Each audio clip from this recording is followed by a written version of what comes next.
مقام نزول سورہ اخلاص ایک قول کے مطابق مکی اور ایک قول کے مطابق مدنی ہے. رکوع اور آیات کی تعداد اس سورت میں 1 رکوع اور 4 آیتیں ہیں. سورہ اخلاص کے اسماء یعنی اس کے نام اور اس کی کیا وجہ ہے اتنے سارے نیمز ہونے کی. مفسرین نے اس سورت کے تقریباً 20 نیمز ذکر کیے, 20 نام, ان میں سے 4 میں آپ کو بیان کرتا ہوں. اس سورت میں اللہ تعالیٰ کی خالص توحید کا بیان ہے, اس وجہ سے اسے سورہ اخلاص کہتے ہیں. اس سورت میں یہ بتایا گیا کہ اللہ تعالیٰ ہر نقص و عیب سے بری اور ہر شرک سے پاک ہے. اس مناسبت سے اسے سورہ تنزیہ بھی کہتے ہیں. اسی طرح جس نے سورت سے تعلق رکھا وہ غیروں سے الگ ہو جاتا ہے, اس لیے اسے سورہ تجرید بھی کہتے ہیں. اسے پڑھنے والا جہنم سے نجات پاتا ہے, اس بنا پر اسے سورہ نجات بھی کہتے ہیں. کیا بات ہے. اب اتنی فضیلتیں ہیں, حدیثیں اتنی ساری ہیں, اس کی فضائل میں 1-2 حدیثیں آپ کو سناتا ہوں. حضرت ابو سعید خدری رضی اللہ تعالی عنہ سے روایت ہے کہ نبی پاک علیہ الصلوۃ والسلام نے ارشاد فرمایا, کیا تم میں سے کوئی اس سے عاجز ہے کہ وہ رات میں قرآن مجید کا 1/3 حصہ پڑھ لے؟ صحابہ کرام علیہ رضوان کو یہ بات مشکل معلوم ہوئی. انہوں نے عرض کی, یا رسول اللہ صلی اللہ تعالی علیہ وسلم, ہم میں سے کون اس کی طاقت رکھتا ہے؟ آپ علیہ الصلوۃ والسلام نے ارشاد فرمایا, سورہ اخلاص 1/3 قرآن کے برابر. قرآن کے برابر. اٹ مینز اگر آپ 3 بار سورہ اخلاص پڑھ لیں, اتنی اللہ کی رحمت ہے کہ پورے قرآن کا ثواب مل جائے گا. سبحان اللہ. ایک اور حدیث پاک, یہ حدیث بھی بخاری شریف کی تھی, بخاری شریف کی ایک اور حدیث پاک, حضرت عائشہ صدیقہ رضی اللہ تعالی عنہا فرماتی ہے, نبی پاک علیہ الصلوۃ والسلام نے ایک شخص کو لشکر میں روانہ کیا. جب لشکر واپس آیا تو لوگوں نے کہا کہ حضور یہ شخص جو ہے یہ سورہ اخلاص نماز پڑھاتے ہوئے پڑھتے تھے, جب بھی نماز پڑھاتے سورہ اخلاص پڑھتے الحمد شریف کے بعد. تو جب نبی پاک علیہ الصلوۃ والسلام نے جب لشکر واپس آ کے یہ بات کی تو پیارے آقا علیہ الصلوۃ والسلام نے فرمایا, اس سے پوچھو یہ کیوں ایسا کرتے تھے. اچھا. تو انہوں نے جب لوگوں نے ان سے پوچھا تو انہوں نے کہا کہ یہ سورت رحمان کی صفت ہے, اس وجہ سے میں اسے پڑھنا پسند کرتا ہوں. سبحان اللہ. پیارے آقا علیہ الصلوۃ والسلام نے ارشاد فرمایا, اسے بتا دو کہ اللہ تعالیٰ اس سے محبت کرتا ہے. سورہ اخلاص سے محبت کرنے والے سے اللہ تبارک و تعالیٰ محبت فرماتا ہے. پھر کیوں نہ ہم سورہ اخلاص کو بہت زیادہ کثرت سے پڑھیں. اب سورہ اخلاص نازل کیوں ہوئی؟ سبحان اللہ. اس کا جو بیک گراؤنڈ ہے نا, کمال کا بیک گراؤنڈ.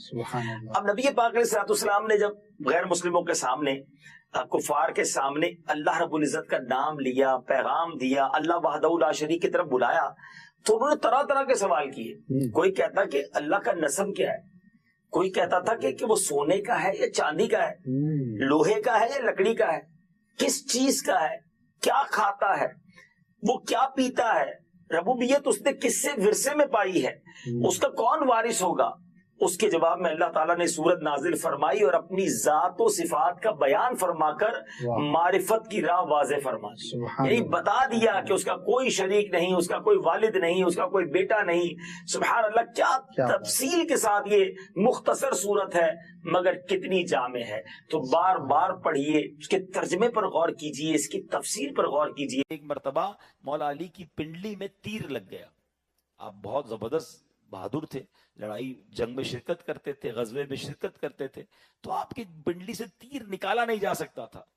تو آپ کے صاحبزادے امام حسن مجتبیٰ نے کہا کہ آپ ایسا کریں کہ اس زمانے میں تو بے ہوشی والا معاملہ تو تھا نہیں, سن کرنے والا یہ بڑی نعمت ہے اللہ کی. یہ زخم لگ جائے, آپریشن ہو جاتا ہے, بندے کو پتہ ہی نہیں چلتا. اس زمانے میں تو وداؤٹ آپ سوچیں کہ کسی جگہ کو سن کیے بغیر اگر تیر نکالنا ہے یا جناب کوئی آپریشن کرنا ہے تو کتنا تکلیف کا باعث ہوگا.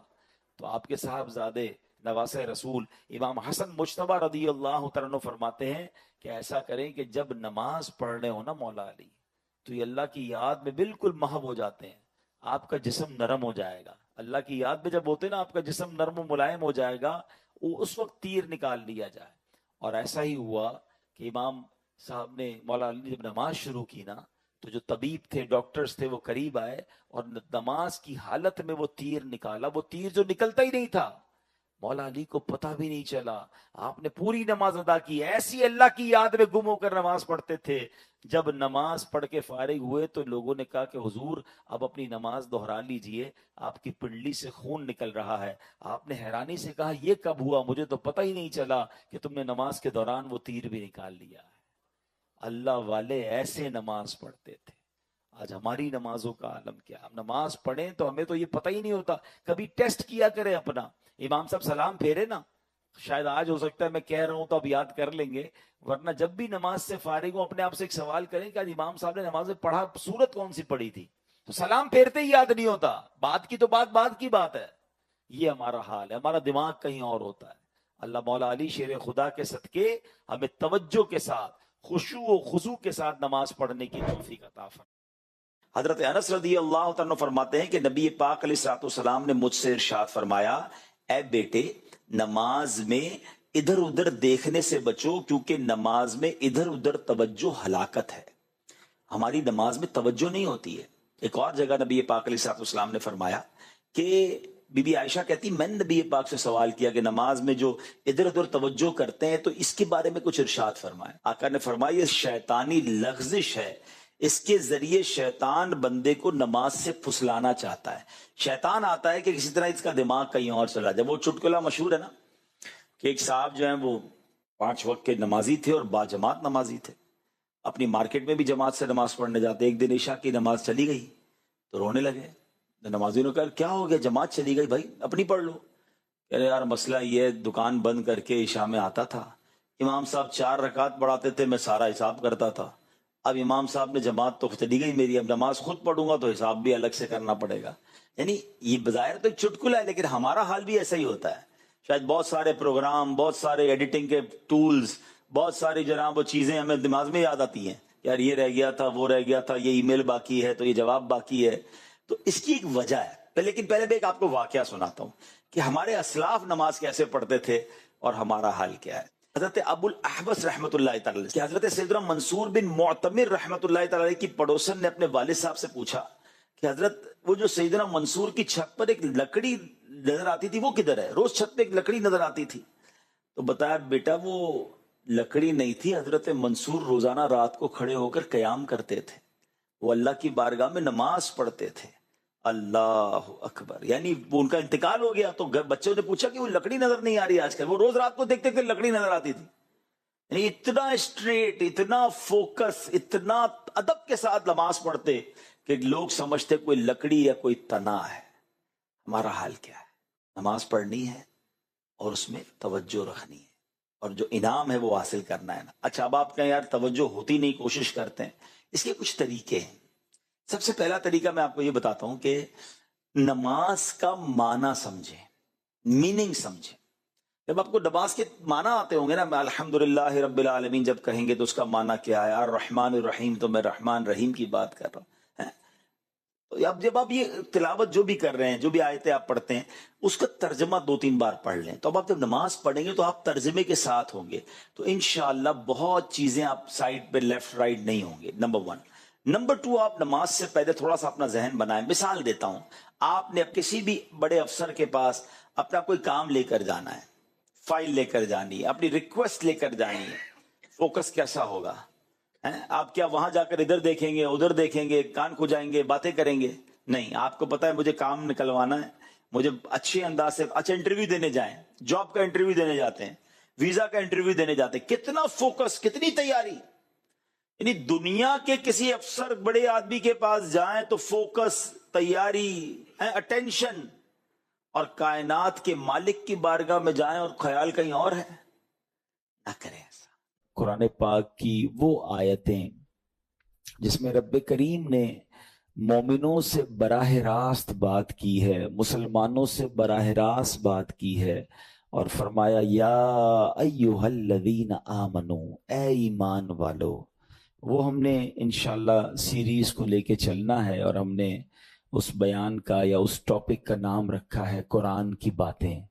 تو پہلی آیت ہم کور کر چکے تھے جس میں نبی پاک علیہ الصلوۃ والسلام کی شان بڑے شاندار انداز میں, سورہ بقرہ کی وہ آیت تھی جس میں ہمیں یہ بتایا گیا تھا کہ اے ایمان والو, پیارے آقا سے بات کیسے کرنی ہے. ان کو راعنا نہیں کہنا, ان کو انظرنا کہنا ہے. آج جو ہم نے آیت پڑھنی ہے قرآن پاک کی, جس آیت کو سمجھنا ہے, یہ بھی قرآن پاک کی سورہ بقرہ کی آیت ہے, پارہ نمبر 2 ہے اور آیت نمبر 153 ہے. بیوٹیفل آیت and so many good lessons from that آیت. اب وہ آیت کون سی ہے؟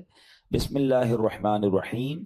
یا ایھا الذین آمنوا استعینوا بالصبر والصلاۃ ان اللہ مع الصابرین. ترجمہ اس کا کیا ہے؟ اے ایمان والو، صبر اور نماز سے مدد مانگو، بے شک اللہ صابروں کے ساتھ ہے. اب یہاں بہت خوبصورت باتیں ہمیں سیکھنی ہیں کہ صبر اور نماز سے مدد مانگو. قرآن ہمیں راستہ بتا رہا ہے کہ آپ کو ہیلپ چاہیے تو صبر اور نماز کے ذریعے آپ نے ہیلپ لینی ہے. اب اس کا مطلب یہ ہوا کہ عبادات کی ادائیگی، گناہوں سے رکنے اور نفسانی خواہشات پورا نہ کرنے پر صبر کیا جائے. اور نماز چونکہ تمام عبادات کی اصل ہے، اہل ایمان کی معراج ہے، اللہ اور بندے کے درمیان ایک بیوٹیفل کانٹیکٹ ہے، تو اس لیے اس سے بھی مدد طلب کرنے کا حکم دیا گیا ہے. یہ بھی یاد رہے کہ بدن پر باطنی اعمال میں سب سے سخت صبر ہے اور ظاہری اعمال میں سب سے مشکل نماز ہے. یہ بڑی اہم بات ہے. کچھ اعمال وہ ہیں جن کا تعلق دل سے ہوتا ہے، انسائٹ ہوتا ہے. انسائٹ اعمال میں سب سے مشکل کام کیا ہے؟ صبر کرنا. اور ظاہری عبادتوں میں، جسمانی عبادتوں میں سب سے مشکل کام کیا ہے؟ نماز پڑھنا. تو یہ دو اہم کام دیے گئے کہ صبر اور نماز سے مدد چاہو. اچھا، اب ہم دیکھتے ہیں کہ صبر اور نماز سے مدد ملتی کیسے ہے، اور سرکار دو عالم صلی اللہ تعالی علیہ وسلم کا اس میں کیا معمول تھا. اب ذرا سنیے گا. اب نبی پاک علیہ الصلوۃ والسلام کا یہی معمول تھا. حضرت حذیفہ رضی اللہ تعالیٰ عنہ فرماتے ہیں نبی کریم علیہ الصلوۃ والسلام کو جب کوئی سخت مہم پیش آتی تو آپ علیہ الصلوۃ والسلام نماز میں مشغول ہو جاتے. جب میں خود اس آیت کی کچھ دنوں پہلے تیاری کر رہا تھا تو بڑا ایک نیا، کہتے ہیں نا، نیا باب آنکھوں کے سامنے کھلا کہ یقیناً جب ہم پرابلم میں آتے ہیں ہم دعا بھی کرتے ہیں، ہم لوگوں سے بھی کہتے ہیں، مگر کیا ڈائریکٹلی ہم نماز کی طرف جاتے ہیں؟ حالانکہ قرآن نے ہمیں پرابلمز کا سولوشن کیا دیا ہے کہ صبر اور نماز سے مدد چاہو. اب آگے چلیں. حضرت عمر فاروق کا بھی یہی عمل تھا کہ کوئی مشکل درپیش آتی تو آپ رضی اللہ عنہ کو اگر کبھی اسلامی فوجوں کے آنے میں تاخیر پتہ چلتی، یعنی آپ چونکہ جنگوں کے لیے فوجوں کو روانہ کرتے تھے، بہت شاندار اسٹریٹجک پلانر تھے، تو اب فوج گئی اور ایکسپیکٹیشن یہ تھی کہ فلاں ٹائم کو واپس آ جائے گی. اس زمانے میں ٹیلی فون تو تھا نہیں، انٹرنیٹ تو تھا نہیں کہ لوکیشن شیئر ہو جائے گی یا کال آ جائے گی کہ سر ہم یہاں رکے ہوئے ہیں. اب ٹائم ہو جاتا اور فوج واپس نہ آتی نا، تو آپ اب اس کو کیا کرتے؟ کیا پتہ تو نہیں کیا ہوا ان کے ساتھ، خیریت سے آ جائیں، تو آپ نماز میں مشغول ہو جاتے، نماز کے لیے کھڑے ہو جاتے. اب کیا ہمارے ساتھ کبھی ایسا ہوتا ہے کہ ہمارا بچہ کہیں گیا ہے، اس کی خبر نہیں آ رہی، یا کوئی چیز ہماری آنی ہے ابھی تک پہنچی نہیں ہے، یا کوئی اچھی نیوز نہیں آ رہی ہے، تو ہم کیا اس کے لیے نماز کی طرف جاتے ہیں؟ یہ نبی پاک کا ہمیشہ معمول رہا. حضرت عبداللہ بن محمد حنفیہ رحمت اللہ تعالی علیہ فرماتے ہیں کہ میں اور میرے والد ایک انصاری رشتہ دار کے پاس عیادت کرنے گئے. جب نماز کا وقت ہوا تو انہوں نے اپنے اہل خانہ میں سے کسی کو پکارا کہ اے لڑکی، وضو کا پانی لے آؤ اور ہمارے لیے نماز میں راحت پہنچاؤ، نماز پڑھ کر میں راحت پاؤں، جلدی سے وضو کا پانی لے آؤ. تو کہتے ہیں ہم نے ان انصاری شخصیت کے الفاظ پر بڑا تعجب کیا کہ نماز سے راحت کیسے ملتی ہے. تو انہوں نے کہا میں نے نبی پاک علیہ الصلوۃ والسلام کو فرماتے سنا ہے، اے بلال کھڑے ہو اور ہمیں نماز کے ذریعے راحت پہنچاؤ. It means نماز is a relaxation for all of us. نماز is the way to solve your problem. آپ کو جب کوئی پرابلم آئے نا، آپ اللہ کی بارگاہ میں نماز کے لیے کھڑے ہو جائیں. مکروہ وقت نہیں ہے، آپ نوافل پڑھنا شروع کر دیں. آپ دیکھیں نماز ہیلپ کرے گی آپ کی، نماز سے آپ کے لیے راحتیں ہو جائیں گی. آپ کی حضرت عبد الرحمن بن عوف کتنے بڑے صحابی ہیں رضی اللہ تعالیٰ. یہ وہ صحابی ہیں کہ جو عشرہ مبشرہ میں سے بھی ہیں. and he was billionaire on that time. سب سے امیر صحابہ میں جو نام آتے ہیں وہ حضرت عثمان غنی اور حضرت عبد الرحمن بن عوف رضی اللہ تعالیٰ کے نام آتے ہیں. آپ کا ایک بار بے ہوشی، غشی طاری ہوئی، ٹھیک ہے، انکانشیس ہو گئے آپ. تو آپ کی والدہ نے کیا کیا؟ آپ کی والدہ، لوگ سمجھے کہ آپ کی جان نکل گئی ہے، آپ کی والدہ مسجد کی طرف چل پڑی تاکہ وہاں جا کے نماز پڑھیں اور اس سے مدد حاصل کریں. جب حضرت عبد الرحمن بن عوف کو ہوش آیا نا، تو لوگوں نے کہا کہ آپ کی طبیعت کیسی ہے؟ تو آپ نے کہا کیا مجھ پر غشی طاری ہو گئی تھی ہیں؟ تو کہا جی. تو کہتے ہیں بے شک میری بے ہوشی میں میرے پاس 2 فرشتے آئے اور کہنے لگے تم چلتے نہیں کہ ہم تمہیں خدا کی بارگاہ میں لے جائیں اور تمہارے بارے میں فیصلے لیے جائیں؟ دوسرے فرشتے نے کہا انہیں لوٹا دو، یہ ان افراد میں سے ہے جن کے لیے ان کی ماؤں کے پیٹ میں ہی سعادت مندی لکھ دی گئی تھی، اور ان قریب اللہ تعالیٰ ان کے ذریعے ان کی اولاد کو جب تک چاہے گا نفع دے گا۔ اس کے بعد آپ رضی اللہ تعالیٰ عنہ 1 مہینہ مزید زندہ رہے، اس کے بعد انتقال ہوا۔ تو پتہ چلا کہ آپ کی والدہ نے نماز پڑھی، اللہ سے مدد مانگی، اور آپ کو اللہ نے ایک نئی زندگی عطا فرمائی۔ تو آپ اپنی زندگی میں اس پریکٹس کو آج اس آیت سے دیکھیں، ہم نے کرنا کیا ہے؟ ہم جب بیان میں آئیں تو صرف بیان نہیں سننا ہے، ہم نے اللہ نے مجھے کہا کیا ہے، ہم اس ٹاپک کو لے کے اسی لیے چل رہے ہیں نا کہ میرے رب نے ڈائریکٹلی مجھ سے کیا بات کی ہے۔ تو آج اس آیت میں یہ لیسن مل رہا ہے کہ جب کسی پرابلم میں ہیں، کلیمٹی میں ہیں، تو اللہ کی طرف جانا ہے اور نماز سے مدد چاہنی ہے۔ وَاسْتَعِينُوا بِالصَّبْرِ وَالصَّلَاةِ۔ اچھا اب آپ دیکھیں پیارے آقا کی نماز کی کیسی عادت تھی۔ بادل گرجتے تھے، آندھی چلتی تھی، کسی بری خبر کی اطلاع آ رہی ہوتی تھی، نبی پاک نماز کی طرف چلے جاتے۔ اچھا مجھے بتائیں نماز استسقاء کیا ہے؟ بارش نہیں ہو رہی ہے، پیارے آقا نماز پڑھا رہے ہیں۔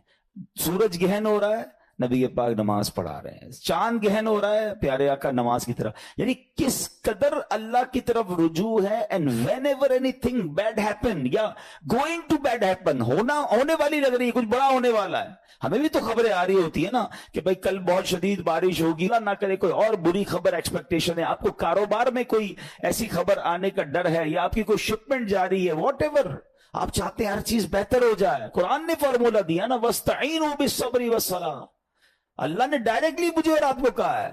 تو from now on words make your practice کہ میں نے انشاءاللہ نماز سے مدد لینی ہے، اور آپ اپنی آنکھوں سے دیکھیں گے اور آپ اللہ سے عرض بھی کریں کہ اللہ تو نہیں قرآن میں کہا ہے مدد لے، میں نے کھڑا ہو گیا نماز کے لیے۔ تو نماز سے آپ نے مدد لینی ہے۔ اچھا اب اس کے بعد آیت کا جو سیکنڈ پارٹ ہے کہ صبر سے بھی مدد لینی ہے، اور آگے کیا فرمایا؟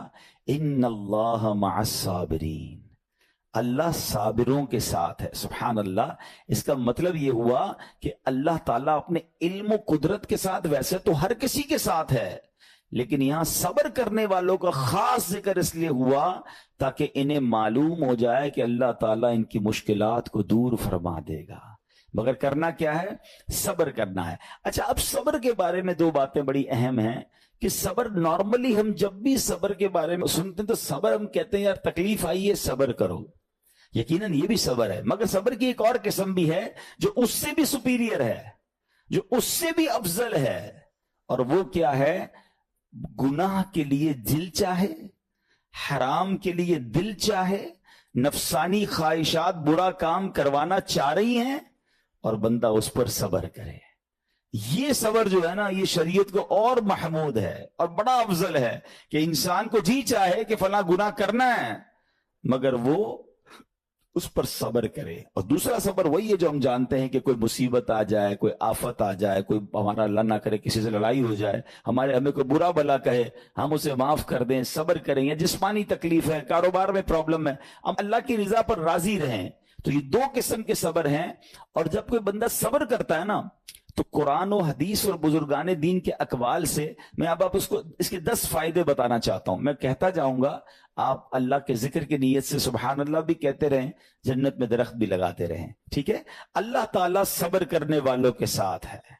صبر کرنے والے کو اس کے عمل سے اچھا اجر ملے گا، صبر کرنے والے کو بے حساب اجر ملے گا، صبر کرنے والوں کی جزا دیکھ کر قیامت کے لوگ حسرت کریں گے، صبر کرنے والے رب کریم کی طرف سے درود و ہدایت اور رحمت پاتے ہیں، صبر کرنے والے اللہ کو محبوب ہیں، صبر آدھا ایمان ہے، صبر جنت کے خزانوں میں سے ایک خزانہ ہے، صبر کرنے والے کی خطائیں مٹا دی جاتی ہیں، اور صبر ہر بھلائی کی کنجی ہے۔ اب آتے ہیں ان دونوں صبر کو تھوڑا سا ڈیفائن کرتے ہیں۔ ایک نفسانی خواہشات، گناہ کا جی چاہتا ہے، کیونکہ نفس ہے نا وہ تو ہر وقت موج مستی چاہتا ہے، وہ تو ہر وقت چاہتا ہے جناب بس یہ بھی کام کر لوں وہ بھی کر لوں۔ اب مجھے یہ دیکھنا ہے کہ میرا یہ کام اللہ کو راضی کرے گا یا رب کو ناراض کر دے گا۔ لیکن جو نفسانی خواہشات پر صبر کرتا ہے نا، گناہ سے اپنے آپ کو بچاتا ہے. قرآن کیا کہتا ہے؟ وَأَمَّا مَنْ خَافَ مَقَامَ رَبِّهِ وَنَهَى النَّفْسَ عَنِ الْهَوَىٰ فَإِنَّ الْجَنَّةَ هِيَ الْمَأْوَىٰ. اور رہا وہ جو اپنے رب کے حضور کھڑے ہونے سے ڈرا اور نفس کو خواہش سے روکا تو بے شک جنت ہی اس کا ٹھکانہ ہے. دل چاہ رہا ہے، شیطان کہہ رہا ہے کر لے، کوئی دیکھنے والا نہیں ہے، علاقہ بھی چینج کر لیا، شہر بھی تبدیل ہو گیا، nobody here to watch you، مگر اللہ دیکھ رہا ہے. اچھا نارملی اگر غور کریں ہم گناہ کرتے کیوں ہیں؟ جتنے بھی گناہ ہیں، what ever the list of گناہ اٹھائیے، کوئی شراب پیتا ہے، کوئی بدکاری کرتا ہے، معاذ اللہ، کوئی جوا کھیلتا ہے، کوئی جناب بے حیائی کرتا ہے، گندی چیزیں دیکھتا ہے یا جھوٹ بولتا ہے، واٹ ایور، ان تمام گناہوں میں تھوڑی سی لذت ہے، ٹیسٹ.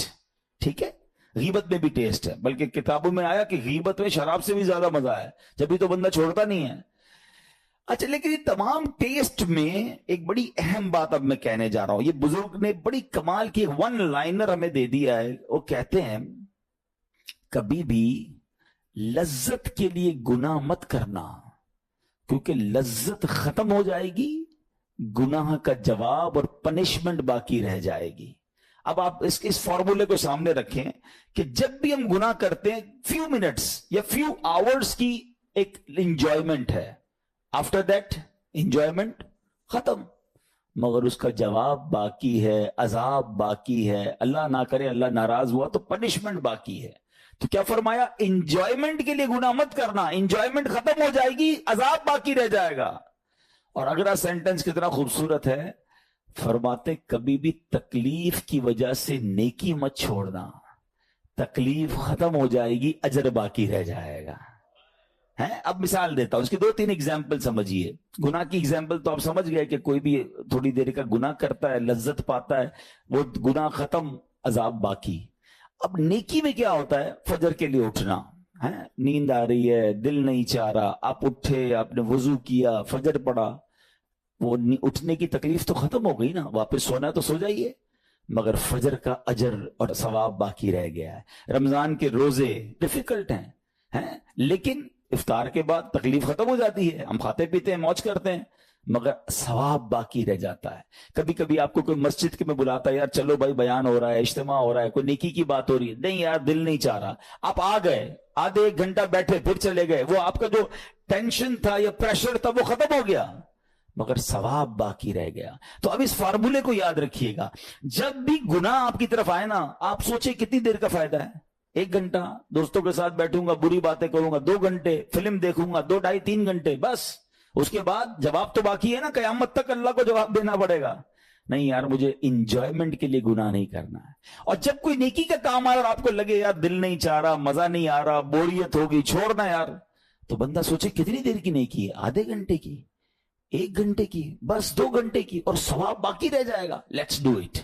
اگر یہ بات سمجھ آ گئی نا آپ کو تو انشاءاللہ دیکھیے گا گناہ سے بچنا اور نیکیاں کرنا آسان ہو جائے گا. تو اب کیا فرمایا قرآن نے کہ جس نے اپنے نفس کو روکا، کیا خوبصورت آیت ہے، وَأَمَّا مَنْ خَافَ مَقَامَ رَبِّهِ وَنَهَى النَّفْسَ عَنِ الْهَوَىٰ. اور رہا وہ جو اپنے رب کے حضور کھڑے ہونے سے ڈرا اور نفس کو خواہش سے روکا تو بے شک جنت ہی اس کا ٹھکانہ ہے. اور ایک اور جگہ کمال سے فرمایا وَلِمَنْ خَافَ مَقَامَ رَبِّهِ جَنَّتَانِ. مبارک ہو ان کو جو اللہ سے ڈرتے ہیں نا، صبر کرتے ہیں، گناہ نہیں کرتے، رک جاتے ہیں. قرآن کہتا ہے جو اپنے رب کے حضور کھڑے ہونے سے ڈرے اس کے لیے 2 جنتیں ہیں، 1 نہیں 2 جنتیں ہیں. سورہ رحمان کی آیت ہے.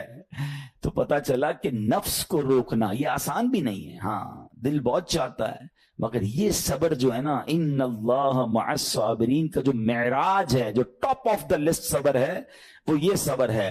اچھا اب آتے ہیں ایک اور صبر کی صورت کہ اب آپ کو کسی نے غصہ دلا دیا، برا بھلا کہا، یا آپ کے مزاج کے خلاف بات ہو گئی، اب آپ نے روکنا ہے اپنے آپ کو. اب غصے کا اظہار نہیں کرنا، لڑائی نہیں کرنی، گالی کا جواب گالی، اینٹ کا جواب پتھر، انگریزی کا مقولہ ہے نا ٹٹ فور ٹیٹ، جیسے کو تیسا نہیں، یہ ہماری شریعت ہمیں نہیں سکھاتی. اچھا آج کل کسی کو کہو نا یار آپ کیوں یار لڑائی کر رہے ہیں، بھائی میں جواب نہ دوں تو لوگ سمجھیں گے کمزور آدمی ہوں، مجھے اپنا روب بھی تو رکھنا ہے، میں بھی تو پتا چلے کون ہوں، اپنا بتاؤں تو صحیح کون ہوں.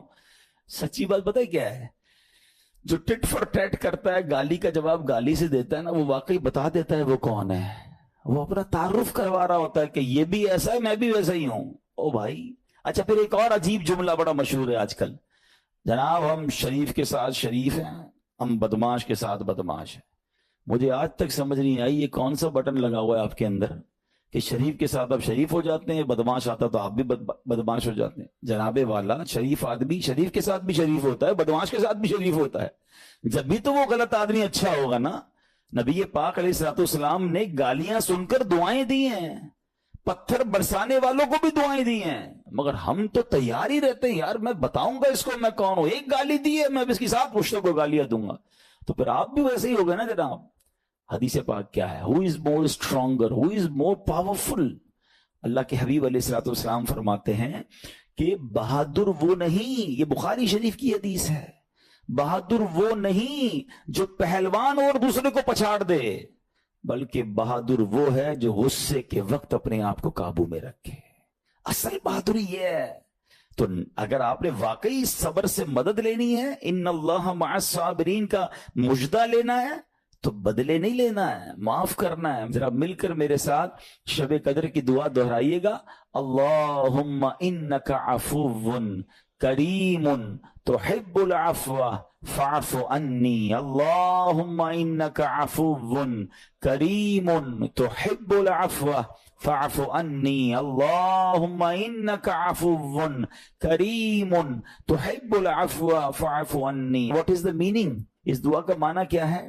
اللہم انک عفو، اے اللہ تو معاف کرنے والا ہے، تحب العفو معافی کو پسند کرتا ہے، فاعف عنی اللہ مجھے بھی معاف کر دے. ہم کیا کہہ رہے ہیں اللہ سے؟ اللہ مجھے معاف کر دے، میرے سارے اگلے پچھلے گناہ معاف کر دے.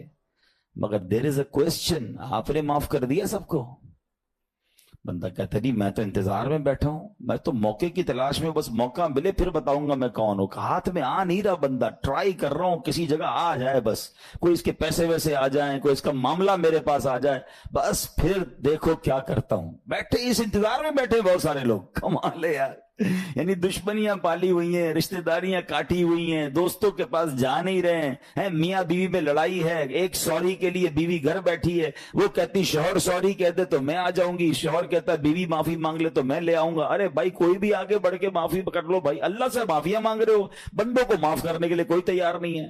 مجھے خود بتائے نا یہ کیسی دعا ہے کہ اے اللہ تو مجھے معاف کر دے، میں نے کسی کو معاف نہیں کرنا. یہ بنتی ہے دعا؟ اللہ سے پتہ ہے کیا کہیں؟ اے اللہ میں نے بندہ ہو کر تیرے سارے بندوں کو معاف کر دیا ہے، تو سب سے بڑا معاف کرنے والا ہے نا. اللہ تو بھی مجھے معاف کر دے. Look at the way to talk. یہ مزہ ہے نا بات کرنے کا، پھر دعا کرنے کا لطف بھی آئے گا آپ کو. تو دشمنیاں نہ رکھیں، غصے پر قابو پائیں، معاف کریں. ایک حدیث سن لیجئے، لرزا دیتی ہے، ڈرا دیتی ہے. اللہ کے نبی علیہ الصلوۃ والسلام فرماتے ہیں جو رحم نہیں کرتا اس پر رحم نہیں کیا جاتا. حدیث کا خلاصہ ہے. اور جو معاف نہیں کرتا اسے معاف نہیں کیا جاتا. اب بتائیے ہم معاف کرتے ہیں؟ ہم رحم کرتے ہیں؟ ہم کہتے ہیں اللہ ہم پر رحم کرے، ہم کسی پر رحم نہ کریں. نہیں ہوگا رحم. پہلے اپنے اندر تو لائیے یہ باتیں. اب ایک آیت سنیے گا، اس کے تحت ایک واقعہ، اور پھر میں بیان کو کنکلوڈ کرتا ہوں. اللہ کریم ارشاد فرماتا ہے الذین ينفقون فی السراء والضراء والکاظمین الغیظ والعافین عن الناس واللہ یحب المحسنین. قرآن میں رب فرماتا ہے جو خوشحالی اور تنگ دستی میں اللہ کی راہ میں خرچ کرتے ہیں. یہ بڑی خوبصورت بات ہے. یہ غریب اسلامی بھائیوں کے لیے بھی مدنی پھول ہے. امیر تو خرچ کرتا ہے نارملی، غریب خرچ نہیں کرتا اللہ کی راہ میں. ہمارے قبلہ مفتی قاسم صاحب نے تفسیر قرآن صراط الجنان میں ایک بڑی پیاری بات لکھی. آپ کہتے ہیں پوری دنیا کے امیروں کا سروے کر لینا، ان کی جو پیسے بڑھنے کی ایک وجہ یہ بھی ہوتی ہے کہ وہ کہیں نہ کہیں چیریٹی کر رہے ہوتے ہیں، مدد کر رہے ہوتے ہیں. وہ مدد اور وہ نیکی ان کے پیسے بڑھا رہی ہوتی ہے. اور پوری دنیا کے غریبوں کا سروے کریں تو ان میں سے بڑی تعداد وہ جو خرچ ہی نہیں کرتی اللہ کی راہ میں. کہتے ہیں ہم کیا خرچ کریں، ہم تو غریب ہیں، ہم پر لوگ خرچ کریں. میں آپ کو فارمولا دے رہا ہوں اور یہ قرآن سے دے رہا ہوں. جو تنگی میں بھی اللہ کی راہ میں خرچ کرتے ہیں، جو خوشحالی میں بھی خرچ کرتے ہیں. آپ تنگی میں آپ روپیہ خرچ کریں، یہ نہیں کہتے آپ 10,000 روپے خرچ کریں، جتنی آپ کی حیثیت. یہ کاروبار ہے، آپ 1 روپیہ دیں گے اور آئے گا، آپ 10 روپے دیں گے اور آپ کسی نہ کسی نیکی کے کام میں خرچ کرتے رہیں. آپ غربت سے باہر آ جائیں گے. If you want to take out yourself from that problem, آپ آئے اللہ کی راہ میں خرچ کرنا شروع کریں. قرآن کہہ رہا ہے کہ جو تنگی اور خوشحالی میں اللہ کی راہ میں خرچ کرتے ہیں. اور اگلا پارٹ کتنا خوبصورت ہے, فرمایا وَالْكَاظِمِينَ الْغَيْظَ وَالْعَافِينَ عَنِ النَّاسِ, فرمایا اور غصہ پینے والے اور لوگوں سے درگزر کرنے والے. انعام کیا ہے؟ واللہ یحب المحسنین, اور اللہ نیک لوگوں سے محبت فرماتا ہے. اور پھر ہاں زندگی میں کلیمٹیز, پرابلم, بیماریاں, مشکلیں, قرآن خود کہتا ہے کہ من قریب تمہیں آزمائیں گے. کبھی بیماری آئے گی, کبھی بھوک آئے گی, کبھی مال کم ہو جائیں گے, کبھی ڈسٹربنس آئے گی, خوف آ جائے گا. تو بی ریڈی فار دیٹ, صبر کرنا ہے, کیونکہ اللہ نے فرمایا وبشر الصابرین, صبر کرنے والوں کے لیے خوشخبری ہے.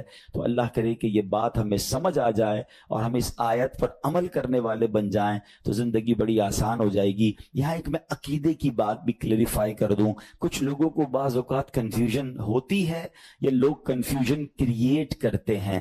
مجھے ایک بات بتائیے گا کہ اللہ کیا کہہ رہا ہے, وَاسْتَعِينُوا بِالصَّبْرِ وَالصَّلَاةِ, اے ایمان والو صبر سے اور نماز سے مدد چاہو. کیا صبر اور نماز خدا ہے؟ بتائیے. نہیں ہے نا, اللہ تو نہیں ہے. ہم صبر اور نماز کی عبادت تو نہیں کرتے. تو جب قرآن کہہ رہا ہے کہ صبر اور نماز سے مدد مانگو, تو غیر اللہ سے مدد مانگنے کا درس تو ہمیں قرآن دے رہا ہے. تو اس کا مطلب یہ ہوا کہ اللہ کے سوا کسی چیز سے یا کسی شخصیت سے مدد لینے کا مقصد یہ نہیں ہوتا کہ ہم اس کی عبادت کر رہے ہیں. اگر آج کے دور میں کوئی اللہ کے نبی سے کہتا ہے کہ یا رسول اللہ انظر حالنا, یا بھر دو جولی میری یا رسول اللہ, تو یہاں کوئی شرک کی بات نہیں ہے. کیوں کہ یہاں یہ نیت نہیں ہے کہ ہم ان کو خدا مان رہے ہیں, یا یہ بھی نیت نہیں ہے. ایک بات, ایک عقیدہ کلیئر کر دیتا ہوں. پوری دنیا میں عاشقان رسول کا یہی عقیدہ ہے کہ کوئی نبی, کوئی صحابی, کوئی ولی اپنی طرف سے کسی کو کچھ نہیں دے سکتا. وہ سب رب کے محتاج ہیں. اللہ کسی کا محتاج نہیں ہے. جو اللہ کا ہے وہ اس کا اپنا ہے. ہاں, اللہ نے اپنے مخصوص بندوں کو کچھ عطائیں کی ہوئی ہیں, کچھ پاورز دیے ہوئے ہیں. وہ اللہ کی عطا سے اگر کسی کو تقسیم کرتے ہیں تو اس میں کوئی پرابلم نہیں ہے. قرآن کہہ رہا ہے اے ایمان والو صبر اور نماز سے مدد چاہو. یہاں ایک اور بات سمجھنی ہے. دنیاوی طور پہ بھی کیا ہوتا ہے کہ آپ کسی باس ہوتا ہے, اپنے کسی مینیجر کو پاور آف اٹارنی دے دیتا ہے کہ یہ تمہارے پاس اس پراپرٹی کا پاور ہے, تمہارے پاس فلاں چیز کا پاور ہے. وہ اس پاور کے بہاف پر وہ کام کر دیتا ہے, مگر کوئی یہ نہیں کہتا کہ he is the owner. Actually he have attorney, he have power of attorney.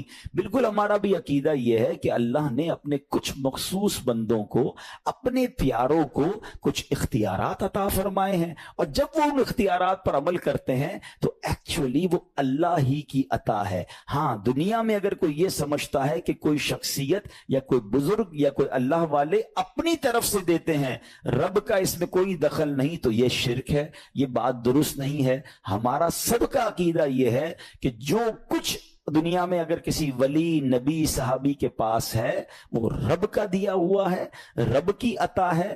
رب ان کو دیتا ہے, رب کو کوئی نہیں دیتا. رب کے پاس جو کچھ ہے وہ اس کا اپنا ہے. تو یہ کانسیپٹ بھی کلیئر ہوتا ہے قرآن پاک کی اس آیت سے.